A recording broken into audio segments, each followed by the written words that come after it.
उज्जैन महाकाल मंदिर का ऐसा इतिहास जो कभी खुलकर नहीं बताया गया। उज्जैन महाकाल को मिटाने के लिए मुगलों ने जी जान से कोशिश की, पर हमेशा आस्था असुरों पर भारी पड़ी। पीएम मोदी ने जिस महाकाल मंदिर कॉरिडोर का लोकार्पण किया, उसका इतिहास जानेंगे तो सीना गर्व से चौड़ा हो जाएगा। क्या मंदिरों के दुश्मन बन गए थे मुगल? कैसे महाकाल की दिव्यता ने मुगलों के छुड़ाए थे छक्के? वीडियो में वो पूरी जानकारी आपको मिलेगी जो इस कॉरिडोर को लेकर अब तक आपसे छिपाई गई। उज्जैन महाकाल मंदिर कॉरिडोर के पहले चरण यानी कि श्री महाकाल लोक का जब पीएम मोदी ने लोकार्पण किया तो ये धार्मिक और सियासी दोनों लिहाजों से एक बड़ी हेडलाइन बनी। अब महाकाल लोक को जनता के लिए खोल दिया गया है। बेहद दिव्य और भव्य दिखने वाले इस महाकाल लोक की खूबसूरती देखते ही बनती है। महाकाल परिसर का विस्तार 20 हेक्टेयर में किया जा रहा है।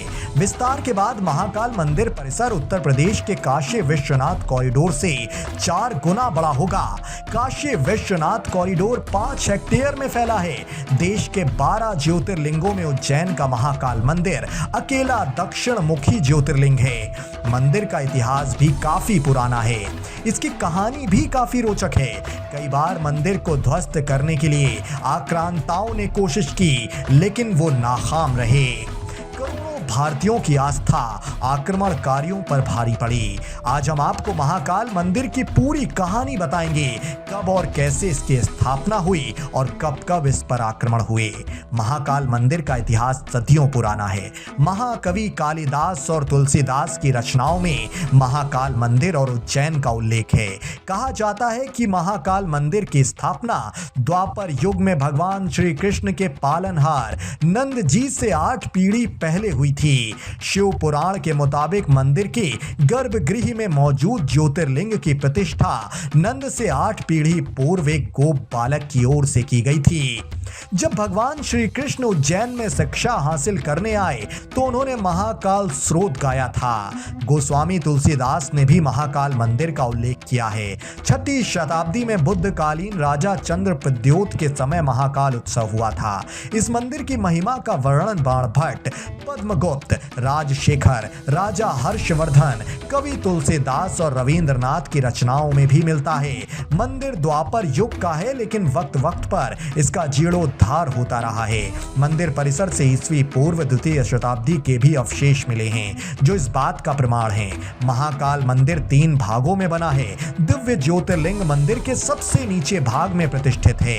मध्य के भाग में ओंकारेश्वर का शिवलिंग है और ऊपर वाले भाग पर साल में सिर्फ एक बार नाग पंचमी पर खुलने वाला नागचंद्रेश्वर मंदिर है। महाकाल मंदिर को पृथ्वी का सेंटर पॉइंट या नाभ भी कहा जाता है, क्योंकि कर्क रेखा शिवलिंग के ठीक ऊपर से गुजरी है। 11वीं सदी में गजनी के सेनापति और 13वीं सदी में दिल्ली के शासक इल्तुतमिश के मंदिर ध्वस्त कराने के बाद कई राजाओं ने इसका दोबारा निर्माण करवाया। उज्जैन में 1107 से 1728 ईस्वी तक यवनों का शासन था। इनके शासनकाल में 4500 सालों की हिंदुओं की प्राचीन धार्मिक परंपराओं मान्यताओं को नष्ट करने की कई बार नाकाम कोशिश हुई। 11वीं शताब्दी में गजनी के सेनापति ने मंदिर को काफी नुकसान पहुंचाया था। इसके बाद साल 1234 में दिल्ली के शासक इल्तुतमिश ने भी महाकाल मंदिर पर हमला कर दिया। उस दौरान यहाँ कई श्रद्धालुओं का कत्ल भी किया गया। मंदिर में स्थापित मूर्तियों को भी खंडित कर दिया गया। तब धार के राजा देपाल देव ने भी हमला रोकने की कोशिश की। वो बड़ी संख्या में सेना लेकर उज्जैन के लिए निकल पड़े। हालांकि इसके पहले ही इल्तुतमिश ने मंदिर तोड़ दिया। इसके बाद देपाल देव ने मंदिर का पुनर्निर्माण कराया। राजा विक्रमादित्य, राजा चंद्र प्रद्योत, राजा भोज ने इस मंदिर का निर्माण करवाया था। लगभग हर कालखंड में हिंदू राजा जिन्होंने उज्जैन और आसपास राज किया, उन्होंने महाकाल के मंदिर का जीर्णोद्धार करवाया। महाकाल मंदिर का जो मौजूदा स्वरूप है उसे साल 1734 से लेकर 1863 के बीच मराठा शासकों ने बनवाया था। इसको लेकर भी एक रोचक कहानी है। कहा जाता है कि मराठा राजाओं ने मालवा पर आक्रमण कर दिया था। 1728 से यहां मराठा राजाओं का राज शुरू हुआ। इसके बाद उज्जैन को यह भव्य रूप दिया गया। 1731 से 1809 तक ये नगरी मालवा की राजधानी बनी रही। इस बीच महाकालेश्वर ज्योतिर्लिंग को दोबारा प्रतिष्ठित किया गया और शिप्रा नदी के तट पर सिंहस्थ पर्व कुंभ को भी आरंभ किया गया। मंदिर का पुनर्निर्माण ग्वालियर के सिंधिया राजवंश के संस्थापक महाराजा राणोजी सिंधिया ने करवाया था। बाद में उन्हीं की प्रेरणा पर यहाँ सिंहस्थ समागम की भी दोबारा शुरुआत कराई गई। महाकाल के ज्योतिर्लिंग को करीब 500 साल तक मंदिर के भग्नावशेषों में ही पूजा जाता रहा। बाद में मराठा साम्राज्य ने महाकाल का भव्य मंदिर बनवाया। जब सुल्तान इल्तुतमिश ने उज्जैन पर आक्रमण किया तो सभी परेशान हो गए। इल्तुतमिश ने आदेश दिया था कि मंदिर को पूरी तरह से नष्ट कर देना है। तब पुजारियों ने महाकाल ज्योतिर्लिंग को कुंड में छिपा दिया था। करीब 500 साल तक महाकाल कुंड में ही रहे। बाद में राणोजी सिंधिया ने मंदिर का पुनर्निर्माण करवाया और ज्योतिर्लिंग की पुनः प्राण प्रतिष्ठा करवाई गई। महाकाल कॉरिडोर पौराणिक सरोवर रुद्रसागर के किनारे विकसित किया गया है। यहाँ भगवान शिव, देवी सती और दूसरे धार्मिक किस्सों से जुड़ी करीब 200 मूर्तियां और भित्त चित्र बनाए गए हैं। श्रद्धालु हर एक भित्ति चित्र की कथा इस पर स्कैन कर सुन सकेंगे। सप्तऋषि, नवग्रह मंडल, त्रिपुरा सुरवध, कमल ताल में विराजित शिव, 108 स्तंभों में शिव के आनंद तांडव का अंकन, शिव स्तंभ भव्य प्रवेश के द्वार पर विराजित नंदी की विशाल प्रतिमाएं मौजूद हैं। महाकाल कॉरिडोर में देश का पहला नाइट गार्डन भी बनाया गया है।